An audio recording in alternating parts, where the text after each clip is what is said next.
let me tell you a little bit about this attempt and why me and my colleague, who is a sociologist, started this type of research.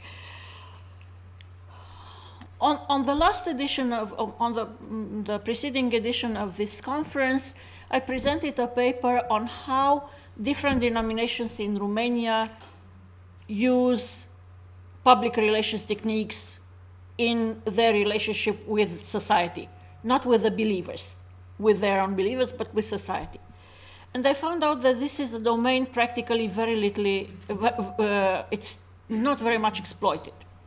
Now, I teach public relations to communication students, and I wanted to see if they perceive that there is a potential for them to use this tool, the thing that they are using professionally, in their future lives, in connection to this very, very sensitive topic.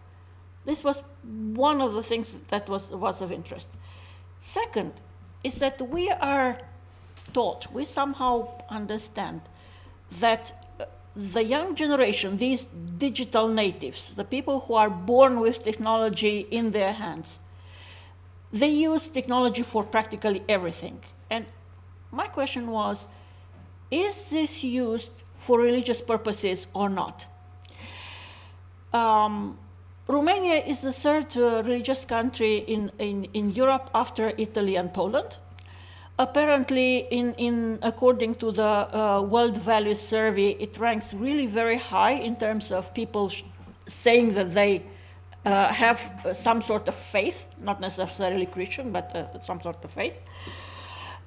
Statistics show that only 0.4 Romanian citizens consider themselves as non-believers, which is absolutely surprising. I mean, after 50 years of militant atheism in Romania, this revival, this spiritual dimension seems to be really very strong.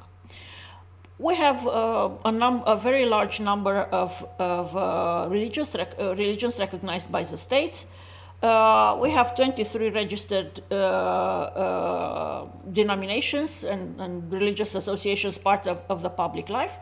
So actually, it's a very diverse, very interesting environment in which one can look at what's going on. On the other hand, you can see, according to statistics, that the vast majority of the population is Christian Orthodox, followed by Catholic, and all the other represent really a very small part of the public life. Methodology. We proposed a questionnaire for our students. The participation was voluntary. We did not want to force them in any way. It was their choice to be part of the survey or not. They received the questionnaire. We took all the measures in order to ensure that the results are anonymized, so they have this freedom and they feel comfortable with the survey. We had 17 questions, and we administered it. It's 1 year and a half since we worked with the corpus.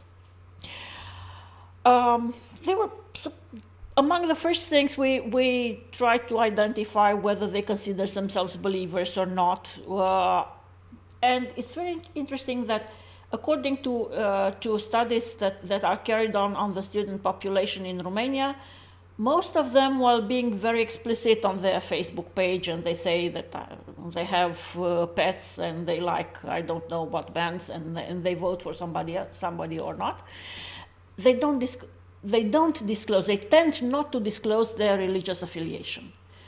All of them are religiously literate, schooled, because religion was introduced in Romanian schools.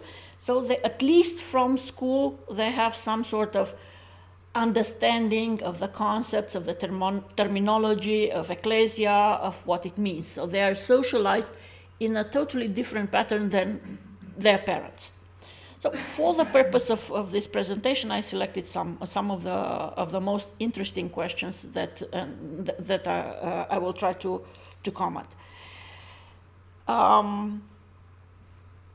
When asked what questions are the most important and that the church addresses. By far, their association is that the church addresses people's spiritual needs. You see that it's more than 65%. So they have these expectations, whether it's their own needs or in society, but they have this expectation that yes, church deals with the spiritual life.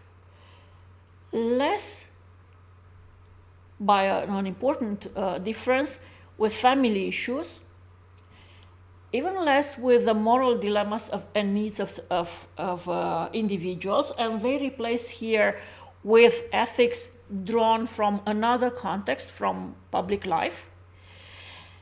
And the thing that is most of the times reproached to the church nowadays is that very, very low church is perceived to dealing with issues in society. So here is a potential disentanglement between people and acting as churchgoers and people understanding that church might address or not issues in the social area, and this is understandable because for more than 50 years, church was not allowed in the public life, and it lost the support for actual intervention. It lost the financial ground. It lost its usage of its networks in order to get involved larger in the life of the whole society. In terms of signs of religiosity, by far, on the top, people believe that prayers, morning and evening prayers, are the strongest element. So they say, well, if you are a believer, then the most important thing for you, the most visible, the most powerful sign is that you pray yourself. It's not necessarily associated with going to the church. It is associated with performing this relationship, this contact, establishing this contact between the self and divinity. And we have a large gap, but still having a personal devotion practice, it is important. Communion, making the sign of the Holy Cross when passing the church, confession, commemoration of the dead, participation in the Mass celebration, these are still high parameters. What is very low, we see in the last elements of this table. Pilgrimages, readings or singing akatis, baptism of the car, so working with objects, it's always, or working together with others, seem to be on the lower part of signs of religiosity. Although, for instance, baptism of the car has become a common practice, and normally when mainstream media try to present, sometimes mocking a little bit those who do it, they show how priests baptize, I don't know, tools of work and cars and houses and so on and so forth. Now, going towards information channels, and remember that the corpus of students investigated, these are students in communication. So the expectation was that they would favor channels, technological channels, other types of mediated information. No, on the contrary, they favor real contact, real life contact, and institutionalized contact. So very high in their preference, they say, for religious information, I rely to in-church information. So I go to the church, I receive my information there, I take it with me. On the second level, within the family links, okay, I receive the information from my parents or from my grandparents who will socialize me and who practice together with me, and we go together and we carry out things related to the church. and almost halfway through down with friends. It is still not very customary. People are, in Romania, people are shy in sharing their beliefs. They tend to think that it's not done in society. It's not a sign of well manners to discuss religious things if you want to keep your friends near you and if you want to maintain a certain level of camaraderie. By contrast, everything else, like internet, television, radio, magazines, Facebook, these are very, very far. It is perceived that Facebook is mainly a tool for maintaining friendship, for maintaining contact outside spiritual life. Now, I will make here an amend. There are religious associations of youth. For instance, the Religious Association of Christian Orthodox students, or the Association of Romanian Catholics, or the Association of Romanian Youth Baptists. They have everything that you can imagine. Facebook, blog, Google+, whatever. These students are not members of a religious association. These are people who come to the class. They try to have some sort of engagement in working with the social corpus, and it's interesting to see that in their opinion, spiritual life and professional life and friendship life all have separate slots. Mobile apps. Imagine that a lot of Romanian churches of all sorts of denominations developed mobile apps, developed prayer or information about services via mobile apps. They are somehow about to fashion more than an actual need of this generation. Attitude towards communication. Preferences. I'd like to comment here because Timisoara is in the western part of Romania, it's very dense in minorities. It's very dense in minorities both from the point of view of their ethnicity, from the point of view of their religious beliefs, from the point of view of their language of communication and evidently of faith. The fact that here we have 39%, almost 40% people saying, I am interested in information regarding the spiritual life of other denominations than mine.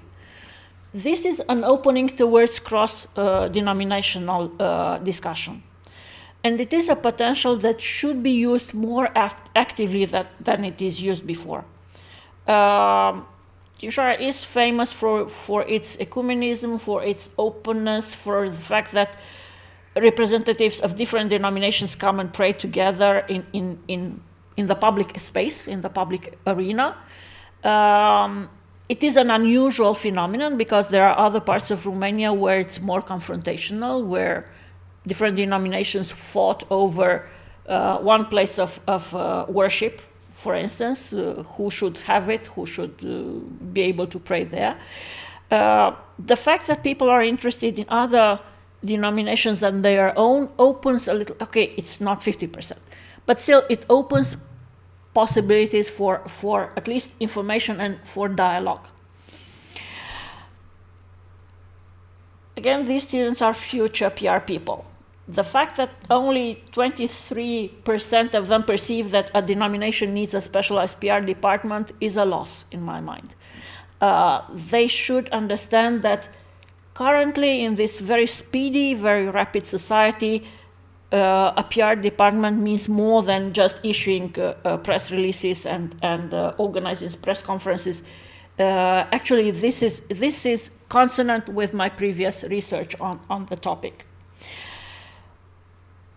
They understand, however, that taking part watching a sermon or a TV on a TV or listening to radio, it's not part of being in the life of the congregation. And it's also interesting that they want to keep apart their channels of communication. So only 13% would, if asked, share a religious information on their personal channels of communication, which means that, and I saw different other researches saying, take your hands off my Facebook page. So students are really reluctant in sharing this tool. They say, well, this is my profile, this is my tool. I don't want anybody telling me what to do with it. I want to be in charge, and I want to keep it simple. I want to keep it friendly, open, and non-confrontational. Some conclusions. Well, first of all, as expected, technology plays less a role in the spiritual life of students than in other aspects of their lives. So they use technology for information, they use technology for divertisement, for entertainment, but less for filling in spiritual needs. Still, the traditional channels of practice, information, and communication are dominant. They rarely disclose their religious identities on Facebook profiles. They rarely use such channels for receiving or sharing religious information. Main sources of information and communication regarding the spiritual life is the church itself as an institution, family members, and very close friends. For educators, this understanding that technology is non-homogeneously used is very important, and we should be very cautious when adopting one sort of a model or another. I've heard many people saying, well, we should use more Facebook, whatever groups, so on and so forth. But we should take into account that students perceive it as their own possession. For social scientists, we need to look more into the spiritual aspects of the life of our students. And this Umanda mentioned that is very little dealt with in the mainstream educational system. And for communication scientists, we should look how we can refine, how we can discuss more about channels, media, communication patterns, and preferences, nuance when dealing with young population and matters of so. Well, thank you very much for your attention.